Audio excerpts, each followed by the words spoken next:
Okay, this is your video for chapters 5 through 9. So some resources to have with you to help you would be this amazing video, your book, whether you are reading it on your own or listening to the audio, and have your packet with you.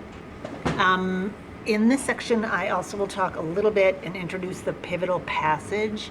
You'll have a chance to practice that with a partner if you would like some feedback. We will be writing a pivotal passage on the mid-unit and or final. I haven't decided exactly the breakdown, but we should practice so we're ready. Okay, at this point, you see a visual here of characters.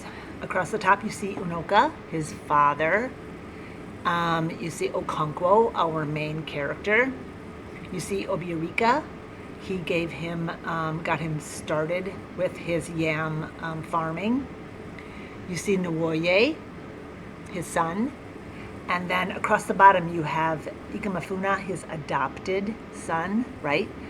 His wife, Ikwifi, and his favorite daughter, Izinma. You also have a little more information on last week's slides with the 3 wives and other children, so kind of remember that. Also, remember, some of these African words, you're going to want to kind of remember them because they are recurring in these chapters. Remember, the glossary in the back of your book gives you an alphabetical listing of the African words. They're in italic print. So as you're reading and they refer to something and you can't figure it out from the context clues what it is, flip to the back and look.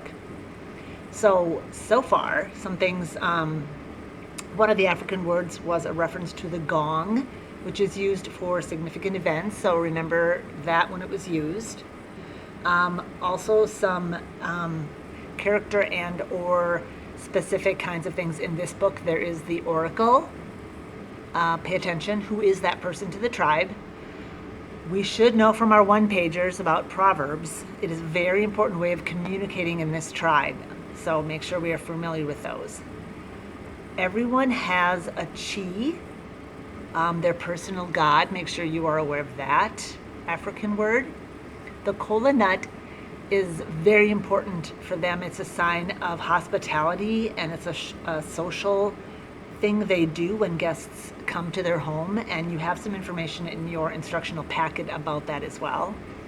And you have the igwuwu, also an African word, someone who impersonates one of the ancestral spirits of the village. So those are some words that you should start to be very familiar with.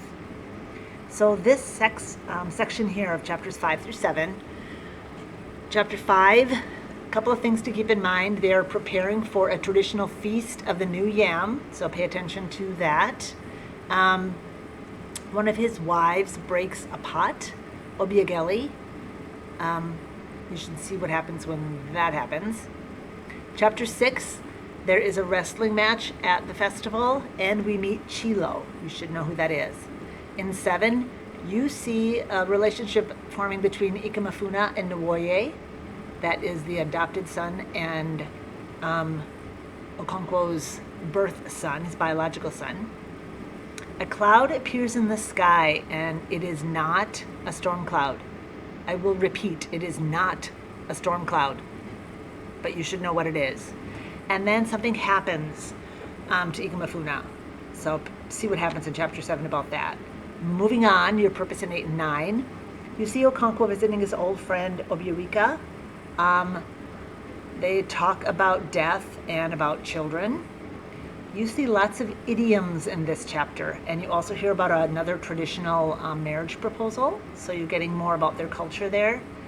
Chapter 9, you hear about the past births and or deaths of Ikwifi's children, and then finally the birth of Izinma, and it becomes clear why she's so important.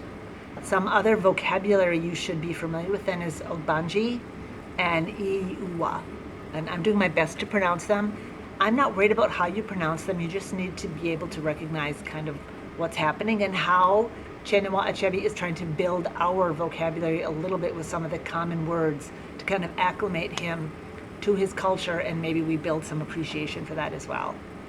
This pivotal passage preparation, P to the 3rd, is something I will talk more about specifically in class, but it is coming up at the end of this section, so I did want to point it out to you, and I will give directions and talk about this should-do opportunity that I would encourage you to take advantage of.